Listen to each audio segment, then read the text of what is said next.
খবর বাংলা।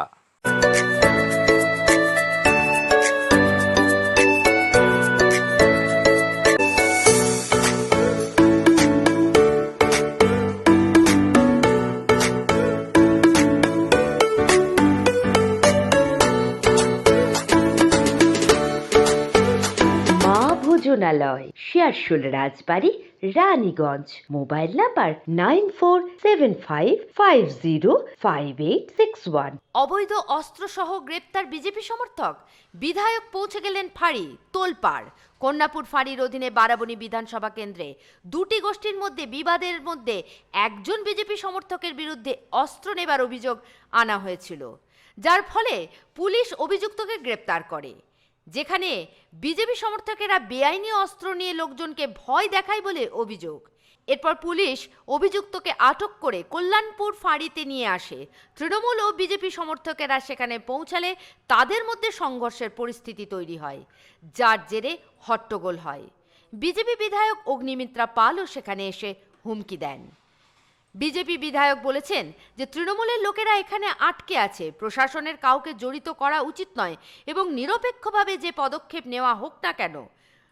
তৃণমূলের মনোরঞ্জন বন্দ্যোপাধ্যায় এবং মাধব তেওয়ারি বলেছেন যে পুলিশ নিরপেক্ষভাবে কাজ করছে এবং এক বিজেপি যুবককে অবৈধ অস্ত্র দিয়ে ভয় দেখানোর জন্য গ্রেপ্তার করা হয়েছে। দোষী যেই হোক তার বিরুদ্ধে কঠোর ব্যবস্থা নেওয়ার দাবি প্রশাসনের কাছে। একজন স্বয়ংসেবক, তাকে এখানে ধরে আনা হয়েছে কিছুক্ষণ আগে। কেন ধরে আনা হয়েছে সে বিষয়টি জানতে এসেছিলাম।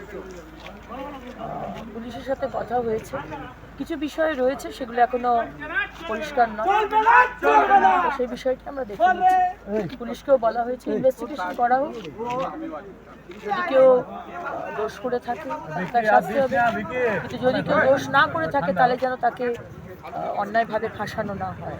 কারণ সামনে ইলেকশন, তো দেখে দেখে যারা ভালো কার্যকর্তা, যারা লড়াকু কার্যকর্তা, আমরা এর আগেও দেখেছি বহুবার, তাদের ওপর ফলস কেস দেওয়া হয়েছে, সেগুলো যাতে না হয় সেই জিনিসটা।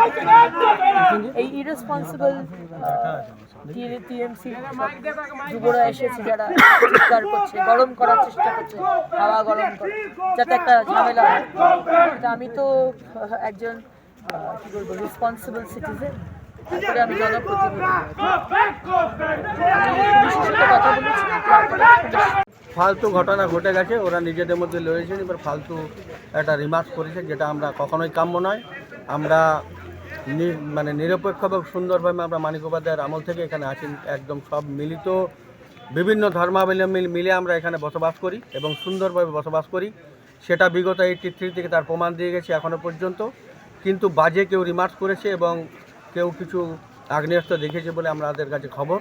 তো আমরা সেইটার জন্য এসেছি যে প্রতিবাদ করতে, যে আমাদের এখানে ওই রকম দাঙ্গাবাজি দলবাজি চলবে না। সে যে নেতাই আসুক আর যে নেত্রী আসুক, আমরা সমুচিত জবাব দেবো। যেহেতু আমাদের নেত্রী মমতা ব্যানার্জি এবং আমাদের এখানকার বর্তমান বিধায়ক এবং মানিক উপাধ্যায়ের, যেটা আমরা রয়্যাল বেঙ্গল টাইগার বলে পরিচিত, তারই ছেলে এখানকার বর্তমান বিধায়ক এবং মেয়র, আপনারা জানেন, তারই নেতৃত্বে আমরা লড়াই করছি। অতএব আমরা চুরি করে বসে নেই, আমরা উপযুক্ত লড়াই করে এবং উপযুক্ত ব্যবস্থা গ্রহণ করব। যদি প্রয়োজন আমরা প্রশাসনের উপর সম্পূর্ণ বিশ্বাস রাখি এবং প্রशासन যথাযোग्य व्यवस्था नेবে। हुआ यही कि हम लोग माठ में बैठे थे, माठ में झगड़ा हुआ हम लोग दोस्त में। उसका बाद दिया लड़का ठो समुद्र को बोल दिया, समुद्र RSS करता था।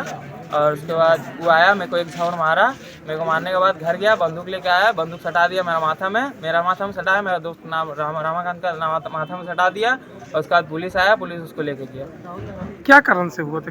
क्या ऐसे हम लोग अपने में झगड़ा किए, तो अलग से आया, हम लोग को समझाया नहीं, हम लोग को मारने लगा, और बंदूक अचानक से लेके आके सटा दिया। कौन था जो? हाँ? क्या नाम था? क्या नाम था? सुमित्रो ही नाम हम लोग को पता है। और क्या करता है? सुमित्रो ये सब कुछ नहीं पता क्या करता है क्या। লালবাবু রিপোর্ট, খবর বাংলা, বারাবণী।